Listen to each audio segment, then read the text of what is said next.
नमस्कार दर्शकों, मेरा नाम है संदीप आर के सिंह। आज हमारे साथ हैं बाबा रामदास जी। बाबा जी बहुत-बहुत स्वागत। जय श्री राम। जय हो। जय श्री राम। जय जय श्री राम। बाबा जी कल एक दुर्घटना हुई हाथरस में, और सबसे पहले तो मैं मतलब मृतक लोग जो हैं, उनकी आत्माओं के लिए शांति की प्रार्थना करूँगा। भगवान परिजनों को जो है मतलब संयत रखे और इस कष्ट से निकलने का हिम्मत दे, यही कह सकते हैं। पर दुर्घटना हुई है बाबा जी, और चूँकि उत्तर प्रदेश में हुई है, योगी जी के राज में हुई है, तो कई लोग राजनीति भी करने लगते हैं, फिर समाज से अलग-अलग तरीके की प्रतिक्रिया आने लगती है, और जो बाबा जी हैं उन पर भी आक्षेप लगना शुरू हो गया है। और इस तरीके की समाज जो है हर प्रकार से बात करने लगता है। राजनीति करने वाले कहते हैं कि वो एक क्या कहते हैं, साजिश हो सकती है। ठीक है, हो भी सकती है। ऐसी दुर्घटना हो तो जाँच होना आवश्यक है कि क्या हुआ, क्या नहीं हुआ, और ऐसी घटनाएँ दोबारा ना हो इसलिए भी जाँच होना आवश्यक होता है कि क्या कमी रह गई होगी। दूसरा, मैं आपसे सबसे पहले एक सवाल पूछना चाहता हूँ, जो अचानक से सोशल मीडिया पर आने लगता है, वो बाबा लोग ढोंगी हैं, बाबा लोग के पास जनता को नहीं जाना चाहिए, ये है, वो है, जनता बेवकूफ़ है। सर, इस प्रकार की प्रतिक्रिया मुझे समझ में नहीं आती। आपकी क्या राय है इस प्रकार की प्रतिक्रिया पर? तो सबसे पहले कि जो योगी आदित्यनाथ जी ने दोषियों पर कार्रवाई करने का आदेश दिया है, पहली बात। दूसरी बात, एफआईआर हुई है और आयोजकों के खिलाफ और प्रशासनिक अमले के खिलाफ। और जहां तक योगी जी ने सर ये जो बात कही है ना कि this could be A sabotage और साजिश हो सकती है, इसकी पूरी की पूरी संभावना है, इसमें कोई दो राय नहीं है। मैं आपको उस घटना जो मथुरा में जो राम वृक्ष यादव वाली घटना हुई थी, उस पे याद दिलाना चाहता हूँ। एक सरकारी बगीचा बाग, जो सरकारी लैंड थी, जो सरकारी बाग बगीचा था, जिसमें हजारों सैकड़ों पेड़ जो है वो फलदार वृक्ष थे, और उसके सड़क शहर के बीचों बीच वहां पे शिवपाल यादव का एक गुर्गा अपने अनुयायियों के साथ कब्जा करके बैठा हुआ था। उसको अपदस्थ करने की राजनीति कर रहे थे रामगोपाल यादव। ये लड़ाई थी शिवपाल और रामगोपाल यादव की, और लड़ाई थी जय गुरुदेव के साम्राज्य, जो कि 20,000 करोड़ का साम्राज्य है, उस पे कब्जा करने की लड़ाई थी।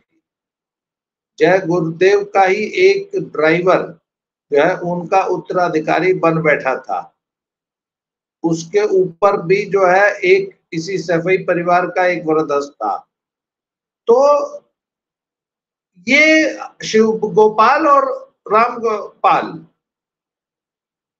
शिवपाल और रामगोपाल चचा के बीच की लड़ाई थी, जिसमें इतना बड़ा कांड हो गया। एसपी सिटी जो है वो मारे गए थे, और उसके बाद पुलिस ने जो है तमाम पॉलिटिकल प्रेशर और पॉलिटिकल इंस्ट्रक्शंस को धता बताते हुए पुलिसिया एक्शन किया था, और वो अपने पूरे अनुयायियों के साथ उसको फूंक दिया गया था। जो वो रामवृक्ष था, रामवृक्ष यादव, उसके दांत डेंचर से उसकी पहचान हुई थी, एकदम जियाउल हक की तरह हो गया था। ही वाज अनरिकॉग्नाइजेबल, एकदम जला दिया गया था।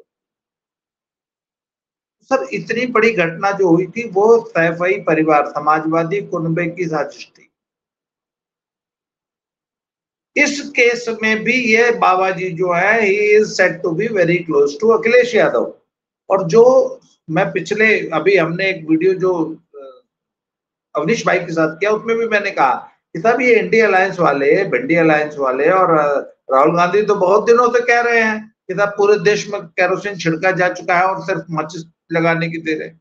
तो भैया ये सरकार को तो जांच करनी पड़ेगी कि इस प्रकार भीड़ भाड़ वाली जगह में सैबोटेज करके कहीं कोई इस प्रकार की साजिश तो नहीं कर दी गई सरकारों को बदनाम करने के लिए। तो सर उसकी जांच पूरी होनी चाहिए और हर एंगल से जांच होनी चाहिए।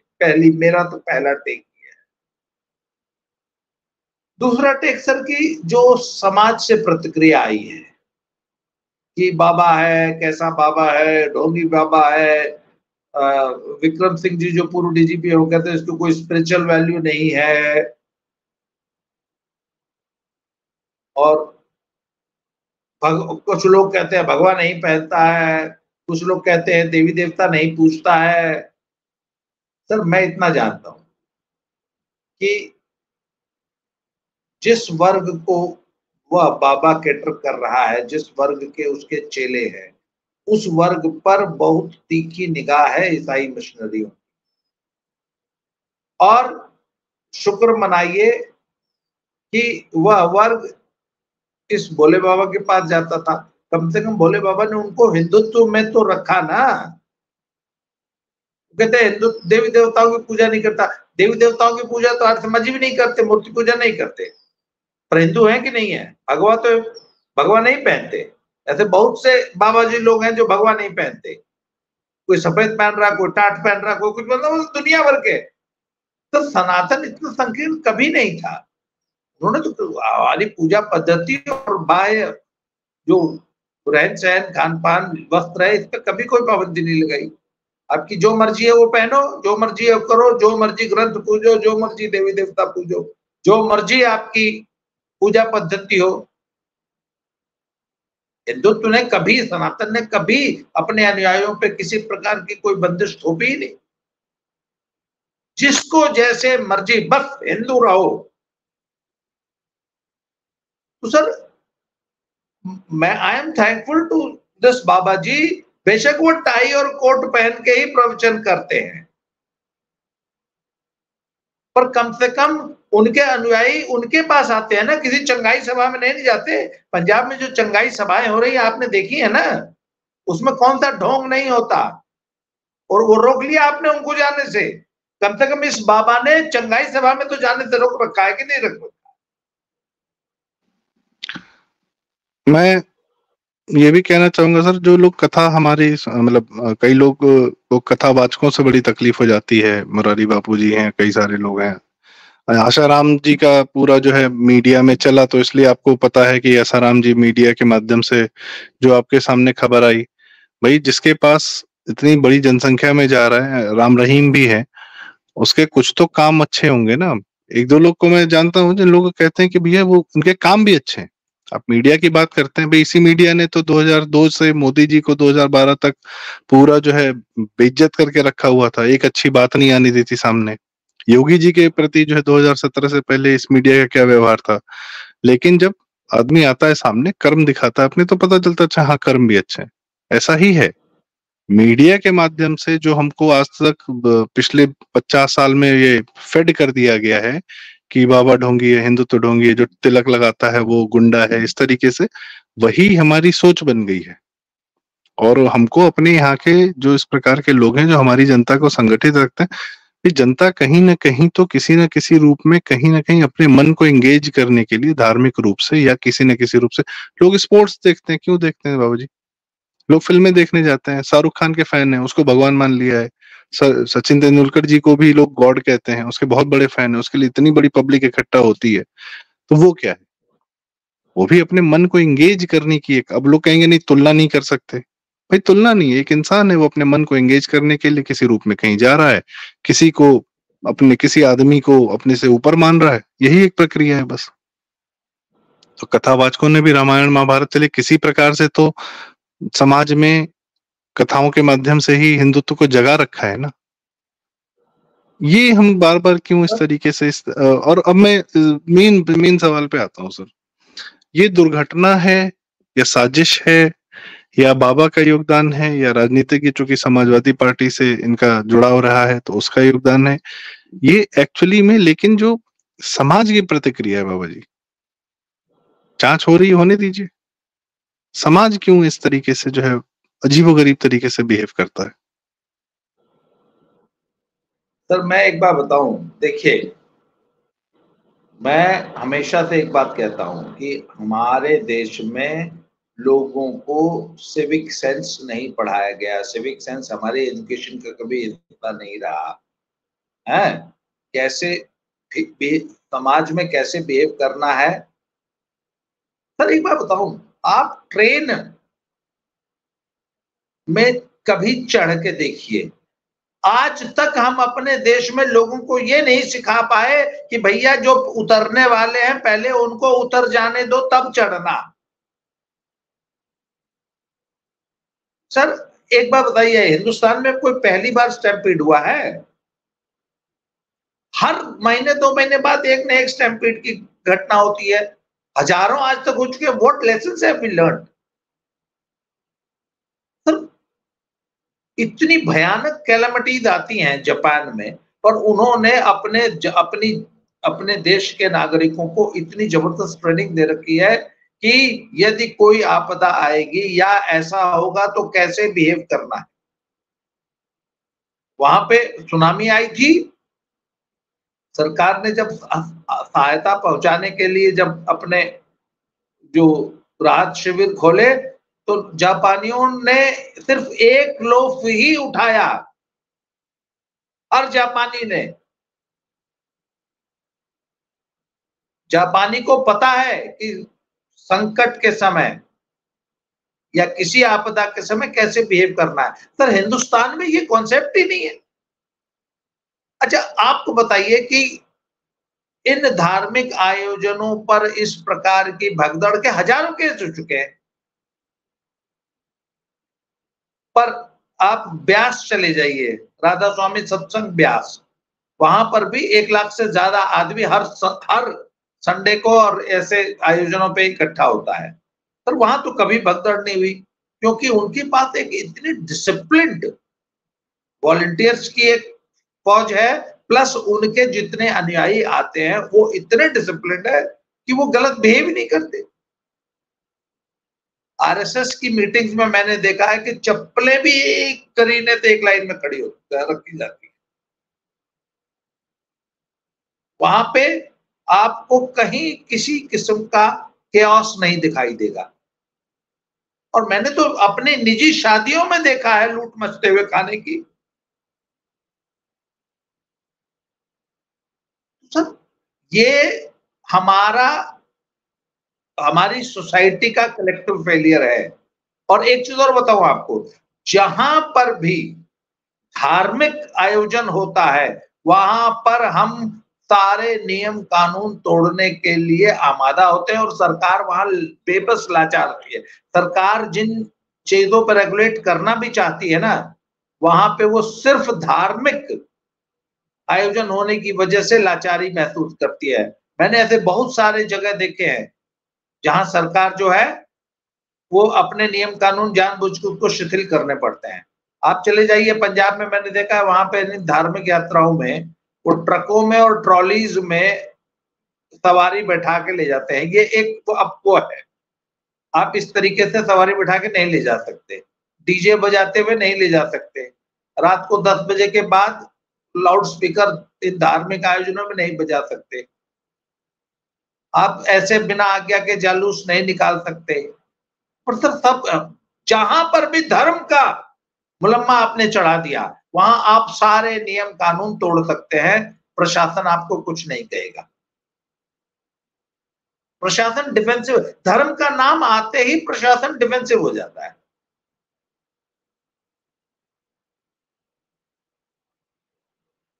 तो सर एक धार्मिक आयोजन में भगदड़ हुई क्योंकि वहां पर जरूरत से ज्यादा, कैपेसिटी से ज्यादा आदमी बुला गए थे। सर एक मिनट, उस बाबा के ऊपर आपने एफआईआर करी है, उस डीएम और एसपी पे क्यों नहीं करी? Why did he allow? आप बताइए ना भाई। बाबा ने तो 80,000 लोगों की परमिशन ली थी, 1.5 लाख आ गए। डीएम साहब क्या कर रहे थे? एसपी साहब क्या कर रहे थे? पुलिस बंदोबस्त क्यों नहीं था वहां? इस घटना के बारे में एक बात बताई गई है कि जब कार्यक्रम समाप्त हो गया तो लोग बाबा जी की चरण धूली पैर छूने के लिए उतावले होकर मंच की तरफ भागे, उसमें हुई है भगदड़।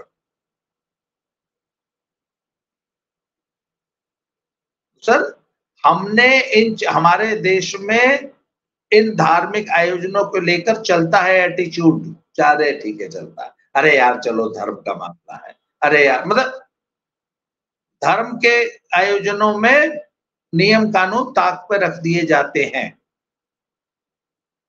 और इसी तरह पॉलिटिकल रैलीज में रख दिए जाते हैं। तो पॉलिटिकल रैलीज में भी ये होता है।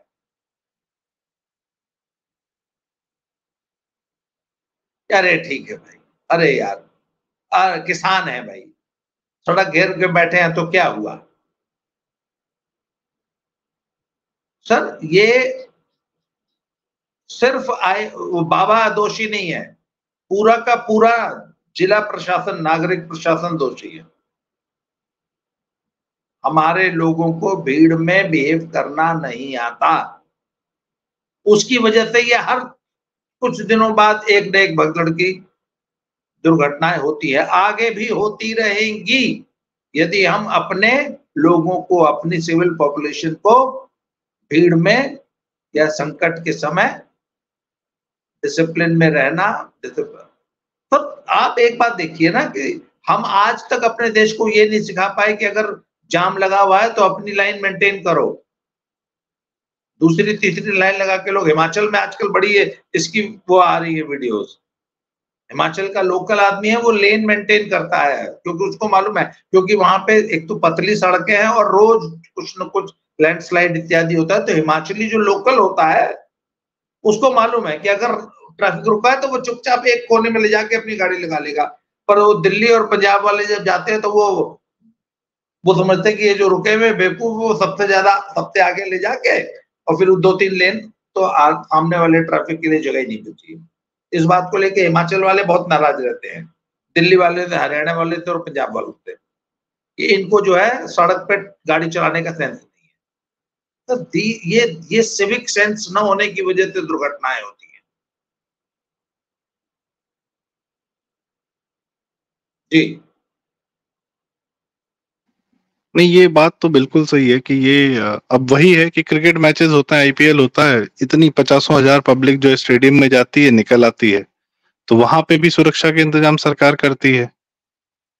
हम तो लखनऊ में भी देखते हैं कि किस प्रकार से जो है पूरा घेराबंदी करके जो है, बिकॉज टू मेक श्योर कि यहाँ पे ये समस्या ना पैदा हो, या हुई तो दिक्कत होगी, या इतनी बड़ी भीड़ को कैसे मैनेज करना है। तो भीड़ है, वो तो जहां जा रही है।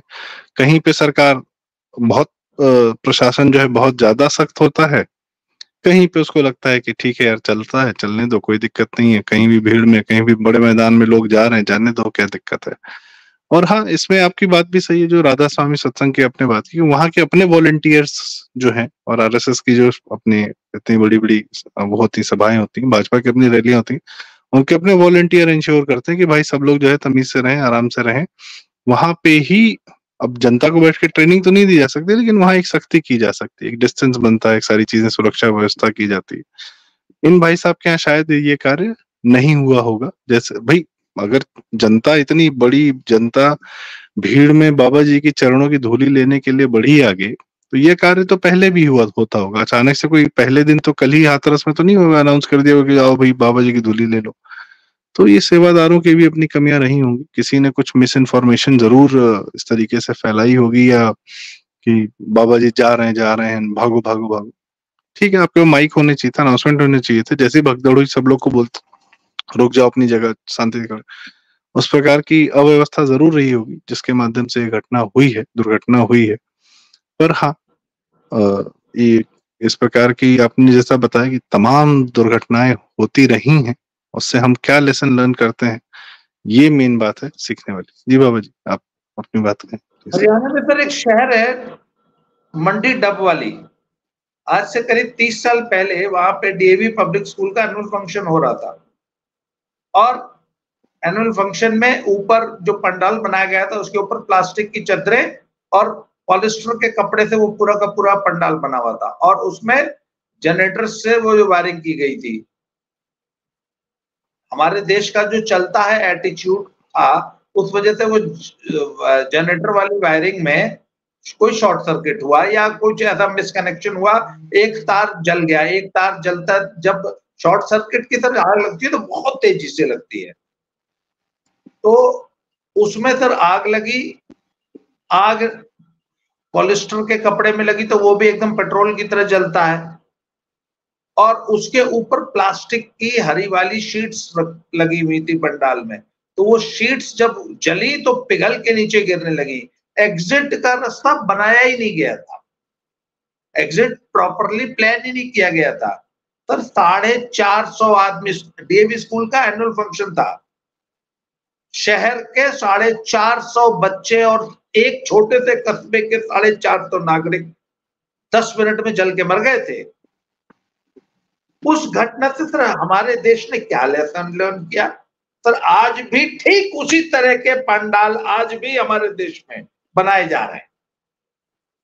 एक बात बताइए ना, 1.5 लाख लोगों का आयोजन था, तो एक पूरा sir standard operating procedure laid out होना चाहिए कि नहीं देश में, कि इतने लोग अगर होंगे तो इस तरीके से पंडाल बनेगा, इस तरह से एंट्री होगी, इस तरह से एग्जिट होगी, इतना बड़ा एग्जिट का स्पेस देना पड़ेगा और आयोजन करने के लिए इतने वॉलंटियर, सरकार का इतना खर्च होगा, उसका खर्चा तुमको देना पड़ेगा। कि हम इसको पूरे मैनेजमेंट के लिए 500 पुलिस वाले, 500 ट्रेंड लोग या कोई ट्रेंड एजेंसी, कोई ट्रेंड कंपनी इसका आयोजन आपका करेगी और आपका इतना बिल होगा, इतना आपको खर्च करना है, तब आप ये आयोजन कर सकते हैं। सर इस प्रकार का रेगुलेशन चाहिए।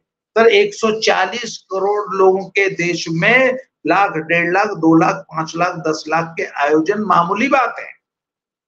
हम ऑस्ट्रेलिया नहीं है ना, जहां आदमी नहीं है। इतना बड़ा देश है, 2 करोड़ आदमी है। यहाँ तो 2-4 करोड़ आदमी सर गली मोहल्ले में से निकल के आ जाता है।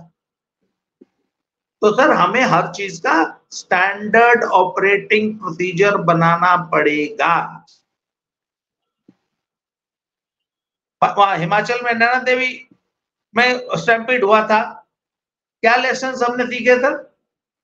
उसके बाद कितनी बार हो गया, कुंभ में इतनी बार भगदौड़ हुई, क्या लेसन हमने सीखे? कुंभ को तो बल्कि बाबा जी ने प्रोफेशनली मैनेज करने का एक बहुत अच्छा तरीका निकाला है। हाँ, कुंभ का मैनेजमेंट सोचिए जब बेहतर हुआ। सर बात ये ना कि ये हमारे देश की सबसे बड़ी प्रॉब्लम है कि हम आज 4 दिन रोएंगे, उसके बाद भूल जाएंगे, उसके बाद फिर नई घटना का इंतजार करेंगे। हमने स्टैंडर्ड ऑपरेटिंग प्रोसीजर बनाए ही नहीं है। मैं वही कहना चाह रहा हूँ सर कि बात ये सिक्योरिटी हमारे लिए कोई इशू ही नहीं है, ये है सबसे बड़ा। नहीं, मैं कह रहा हूँ जो आपने कुंभ का उदाहरण दिया और मैंने क्रिकेट वगैरह के भी उदाहरण दिए, जब हम चाहते हैं तो हम बिल्कुल कर लेते हैं, तब हम 20 करोड़ लोग मैनेज कर लेते हैं जहां हम चाहते हैं। धार्मिक और आपकी बात सही है, आप कोई नियम लगा ही नहीं पाएंगे उनपे। धार्मिक आयोजन है ना, आपने जहां तक रेगुलेशन किया, ओ हमारी धार्मिक स्वतंत्रता में खलल मच गया। यही लोग जो आज घड़ियाले उर्दू बार है, तब राजनीति करने लगेंगे कि हमको हमारा धार्मिक आयोजन करने नहीं दे रही है सरकार। सरकार लाल फीताशाही उतेड़ रही है उसमें। अब बताओ, सरकार 500 सिपाहियों का खर्चा मांग रही है हमसे, जो ट्रैफिक मैनेजमेंट और क्राउड मैनेजमेंट करेंगे। तो धार्मिक आयोजन को मनमानी करने की छूट मिल जाती है, उसी तरह पॉलिटिकल रैलीज को मनमानी करने की छूट मिल जाती है। चलिए अब क्या ही कह सकते हैं सर। मेरे ख्याल से कुछ ना कुछ कोर्स करेक्शन मेजर्स और इस तरीके की, हमारी जैसे एनडीएमए बना और काफी हद तक हमारी बहुत सारी आपदाओं में एनडीएमए बहुत अच्छा काम कर रहा है। इस प्रकार से देखते हैं लोकल लेवल पर भी कोई एक अलग से अथॉरिटीज बने जो इस प्रकार की चीजों को। आपका सुझाव सही है कि भाई जिसको आयोजन करना है वो पहले आए, अपनी बात रखे और उसके बाद सारा अरेंजमेंट सरकार से करके फिर करे, या प्राइवेट बेसिस पे जैसे भी करे। देखते हैं सर आगे क्या होता है, पर ये दुखद रहा और क्या ही अब बात करें इस पे कि क्या क्या होगा। बाकी आगे जानकारी आएगी, जब जांच हो जाएगी तब पता चलेगा क्या हुआ एग्जैक्टली। बाबू जी बहुत बहुत धन्यवाद अपने विचार साझा करने के लिए, हमसे अपना अनुभव, अपनी जानकारियां साझा करने के लिए। दर्शकों से रिक्वेस्ट, बाबा की खरी खोटी चैनल कृपया सब्सक्राइब करें, वीडियो जरूर लाइक करें, शेयर करें। और ऐसा क्या है, ऐसी दुर्घटनाओं के समय में भ्रम बहुत ज्यादा लोग फैलाने का प्रयास करते हैं, उन भ्रम को हम काटने का भी प्रयास करते हैं, इसलिए भी हम चर्चा करते हैं कि सही विषयों पर सही तरीके से बात हो, बेवजह के भ्रम न फैलाए जाए ऐसे मौके पर। बहुत बहुत धन्यवाद, नमस्कार। थैंक यू सुदीप भाई, बहुत बहुत धन्यवाद। Thank you very much. जय श्री राम, जय जय श्री राम।